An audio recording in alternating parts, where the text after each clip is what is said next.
ইফতারি আপনার সামনে চলে এসেছে, অনেক ছেলে পেলে খুব বদমাইশ, ইফতারি সামনে রেখে গার্লফ্রেন্ডকে মেসেজ দেয়, জান তুমি কি খেয়েছো? বদমাইশের হাড্ডি।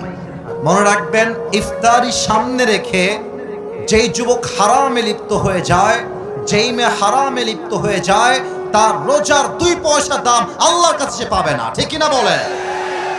আচ্ছা, তাহলে কি আমল করবেন? ইফতারি আপনার সামনে, বসে বসে আপনি ইস্তেগফার পাঠ করবেন। ইস্তেগফার শেষ, ইফতারি সামনে রেখে 2 হাত তুলবেন মুনাজাতের জন্য। আল্লাহর হাবিব বলেছেন, ইফতারি সামনে রেখে যেই বান্দা আল্লাহর কাছে কোনো কিছু চায়, আল্লাহ তার প্রত্যেকটা চাওয়াকেই কবুল করে নেয়। সুবহানাল্লাহ। আর ইফতারি যখন করবেন, এটা মুরব্বীদের বাজে স্বভাব, আমাদেরও বাজে স্বভাব।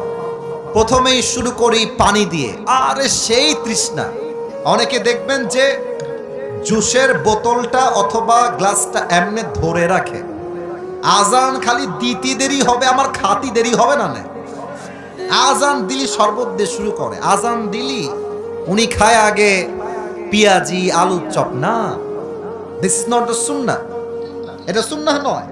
আজান হবে বা ওয়াক্ত হয়ে যাবে, প্রথমে আপনি নেবেন সুন্নতি খাবার, খেজুর। সুবহানাল্লাহ পড়বেন না আপনারা?